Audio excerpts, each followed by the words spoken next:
My mother-in-law told the guests that I was infertile and therefore a burden on this family. Everyone watched as I was humiliated, but that same night, a secret was revealed that changed her own son's life forever.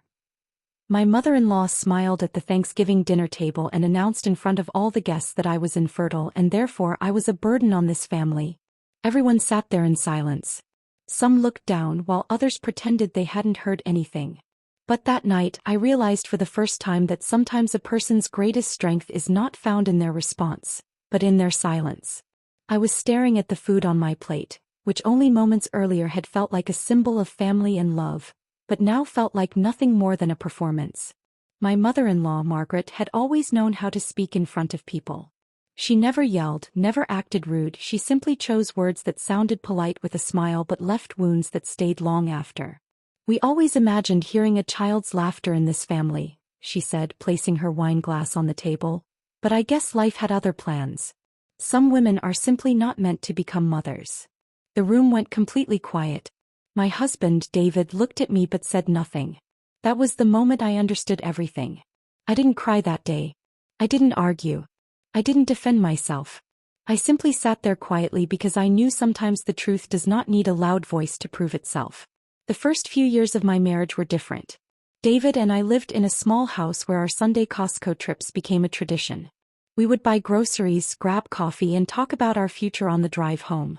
We talked about our 401k, our retirement plans, and the dream that one day our children would run around in the backyard of that same house. I had accepted David's family as my own. I spent hours preparing for every Thanksgiving dinner, attended PTA meetings, and tried to be the kind of mother I hoped I would one day become, even though I didn't have children of my own. I volunteered at school events, helped other kids, and quietly carried the hope that someday I would hold my own baby. But as the years passed, Margaret's words became colder. "You should see a different doctor. Maybe the problem is with you. David never promised you this kind of life." Those words slowly piled up inside me, but I refused to let them break me. Then one day, a medical report confirmed the truth I had already started to suspect. The problem was not me. I held that report in my hands and sat there quietly for a long time. The strange thing was I didn't feel happy. I wasn't even angry. I only felt a strange sense of peace because at least now I had an answer. But I didn't tell anyone immediately. Not David. Not Margaret. I waited. Because I knew the truth has its own timing. A few weeks later I noticed something different about David. He didn't talk to me the way he used to. He kept his phone close at all times and the calmness in his eyes was gone whenever he came home. One night after he went to sleep early, I wasn't searching through his things and I wasn't trying to spy on him. I simply came across something that was already waiting for me. An email was open on his laptop about a medical appointment. It was with a fertility specialist. But the name on the appointment was not mine. It was David's. In that moment, every year came rushing back to me. Every accusation, every painful comment, every time the blame had silently been placed on my shoulders. But I stayed quiet. I didn't create a scene because by then I wanted the truth more than I wanted anger. I took time for myself. I gathered every document, saved every report, and waited for the right moment. Then one day that moment arrived. There was another family gathering. Margaret was sitting among everyone with the same confident smile she always wore. During the conversation she said again, "Some women simply cannot continue a family line." This time I didn't argue. I simply placed a folder on the table. "You're right," I said calmly. "Some truths have the power to change families." The room became silent.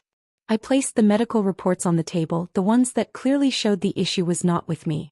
Then I placed the appointment records showing David's name. David's expression changed instantly.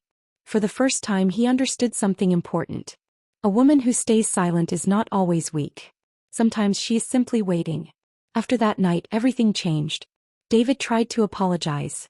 Margaret tried to explain herself. But some wounds are not healed by apologies. They are healed by distance. I rebuilt my life slowly, without anger and without the desire for revenge. My revenge was never about embarrassing them.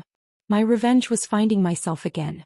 Today when I look back I remember that woman sitting quietly at the Thanksgiving table, feeling alone in front of everyone, yet knowing deep inside that her worth could never be measured by someone else's words.